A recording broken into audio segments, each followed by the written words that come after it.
పింఛన్లు రాక అవస్థలు పడుతున్న బాధితులు బూరిగిపూడి గ్రామంలో సూర్యచంద్రను కలిసి తమ కష్టాలు చెప్పి సమస్యను పరిష్కరించాలని కోరడంతో బాధితులకు ధైర్యంగా చెప్పి అండగా ఉంటామని హామీ ఇచ్చినట్లు పాటంశెట్టి సూర్యచంద్ర పేర్కొన్నారు. ఈ సందర్భంగా ఆయన మాట్లాడుతూ ఎన్నికల్లో ఇచ్చిన వాగ్దానాలు నెరవేర్చే వరకు పేదలకు పింఛన్లు, ప్రభుత్వ పథకాలు పూర్తి స్థాయిలో వచ్చే విధంగా పేదల పక్షాన పోరాడతామని అన్నారు. ఎన్నికల ముందు రంగురంగుల అబద్దాలు చెప్పి అధికారంలోకి వచ్చి 2 సంవత్సరాలు దాటుతున్న పేదలకు సామాజిక పింఛన్లు అందించడంలో కూటమి ప్రభుత్వం పూర్తిగా విఫలమైందని ఆరోపించారు. జగ్గంపేట నియోజకవర్గంలో పింఛన్లు అందగా నానా అవస్థలు పడుతున్న వృద్ధులు, వితంతువులు, వికలాంగుల బాధలు, కష్టాలు ప్రభుత్వానికి వివరించారు. స్థానిక ఎమ్మెల్యే కూటమి ప్రభుత్వం ప్రజలను నిలువునా ఉంచారన్నారు. ఇప్పటికైనా ప్రజా సమస్యల పరిష్కారంపై దృష్టి సారించి ఎన్నికల్లో ఇచ్చిన వాగ్దానాలన్నీ నెరవేర్చాలని పాటంశెట్టి సూర్యచంద్ర ప్రభుత్వాన్ని డిమాండ్ చేశారు.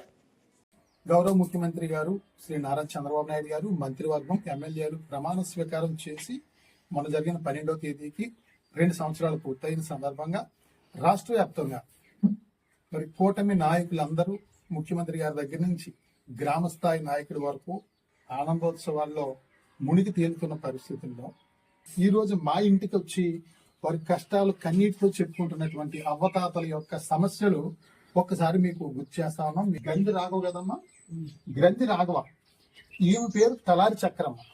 వీరిద్దరూ అక్కా చెల్లెళ్ళండి. ఇంచుమించు ఒక 40 సంవత్సరాల క్రితం వీరు భర్తలు 40 సంవత్సరాల క్రితమే వీరి భర్తలు చనిపోవడం జరిగింది. వీరిద్దరు అక్కా చెల్లెళ్ళు. సుమారు 40 సంవత్సరాల నుంచి కూడా వీరికి పెన్షన్ వస్తుంది. 50 రూపాయల నుంచి పెన్షన్ వస్తుంది. తర్వాత 75 అయింది, తర్వాత 200 రూపాయలు అయింది, తర్వాత 500 అయింది, తర్వాత అలా పెరుగుతూ 4000 వరకు వచ్చింది. అలా చక్రమ్మ గారికి 4000 పెన్షన్ వస్తుంది. రాఘవ గారికి పెన్షన్ రావట్లేదు. గత 3 సంవత్సరాల నుంచి పెన్షన్ రావట్లేదు. రాఘవ గారు ఏంటి పెన్షన్ రావట్లేదు అని చెప్పేసి అంటే, వీళ్ళిద్దరూ ఒకే రేషన్ కార్డులో ఉన్నారు. ఒకే రేషన్ కార్డులో ఉండడం వల్ల మీరు పెన్షన్ తీసేసామని చెప్పేసి రాఘవ గారు పెన్షన్ తీశారు.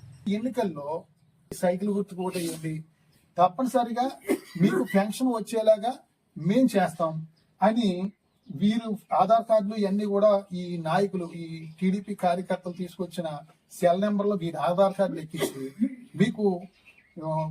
మీకు వెంటనే మీకు ఆల్రెడీ శాంక్షన్ అయిపోయింది పెన్షన్. మీకు చంద్రబాబు నాయుడు గారు తెలుగుదేశం పార్టీ గెలిచిన వెంటనే పెన్షన్ వచ్చేది అని 2 సంవత్సరాల క్రితం జరిగిన ఎన్నికల్లో వీరికి వాగ్దానం చేయడం జరిగింది. అటువంటిది వీళ్ళిద్దరు ఓటు మీకు కావాలి. ఈమె పెన్షన్ ఆగిపోయిందని చెప్పేసి ఈ మామగారు బాధ అంతా చెప్తే, లేదు నీకు పెన్షన్ వచ్చేద్దామా, నీకు ఓటీపీ వస్తుంది నీ సెల్ నెంబర్కి, లేకపోతే మీ సెల్ నెంబర్ వీళ్ళు వాడడం రాదు, వీళ్ళ మనోడి సెల్ నెంబర్కి ఓటీపీ వస్తుందని చెప్పేసి ఓటీపీ చూపించడం, మీకు పెన్షన్ వచ్చేస్తుందని చెప్పేసి మాయ మాటలు చెప్పి ఇద్దరికి కూడా కళ్ళు సరిగ్గా కనిపించండి. తెలుగుదేశం పార్టీ నాయకులు తీసుకెళ్లి అమ్మ ఇలా సైకిల్ గుర్తు ఓటేయని చెప్పేసి సైకిల్ గుర్తు మీద ఓటు వేయించుకున్న పరిస్థితి. అంటే వీళ్ళకి చూపు ఆంది. ఇద్దరికి కూడా దగ్గర ఈమెకి 90 సంవత్సరాలు, ఈమెకి 85 సంవత్సరాలు అండి. ఇద్దరికి కళ్ళు అనవు. అటువంటిది 2 సంవత్సరాల నుంచి పంచాయతీ ఆఫీసుల చుట్టూ, ఎంపీడీ ఆఫీసుల చుట్టూ, తెలుగుదేశం పార్టీ నాయకుల చుట్టూ కాళ్ళు అరిగేలాగా తిరుగుతా ఉన్నారు. మీకు గుర్తు చేస్తా ఉన్నారు మీ యొక్క హామీలు, మీరు చేసిన మోసాలు.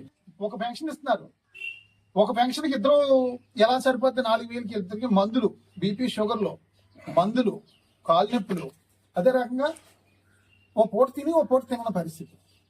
ఇదే ప్రజా పరిపాలన అంటే? ఒక పూట కడుపు నిండా తిని 2వ పూట పస్తులుండడమా కూటమి ప్రభుత్వం లక్ష్యం అని చెప్పేసి అడుగుతా ఉన్నాం. అంటే మీకు ఓట్లు ఇద్దరే కావాలి.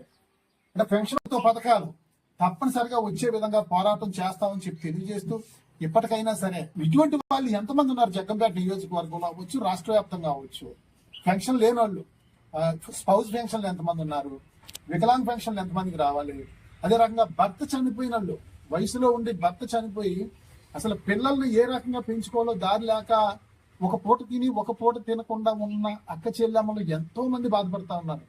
అటువంటి వాళ్ళకి పెన్షన్ లేదు. ఇంకా 50 సంవత్సరాలకు పెన్షన్ అన్నారు, ఇప్పటికి ఇంకా అతి లేదు. డిగ్రీ చదువుకున్న ప్రతి ఒక్కరికి నెలకు 3000 అన్నారు, అది లేదు.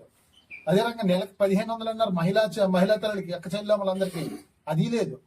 ఏ పథకం మీరు పూర్తి స్థాయిలో నిర్వహించారని చెప్పేసి మీరు పండగలు చేసుకుంటా ఉన్నారని చెప్పేసి కూటమి నాయకులను ప్రశ్నిస్తా ఉన్నాం. తప్పనిసరిగా వీళ్ళందరూ కూడా న్యాయం చేయాలని చెప్పేసి విజ్ఞప్తి చేస్తా ఉన్నాం.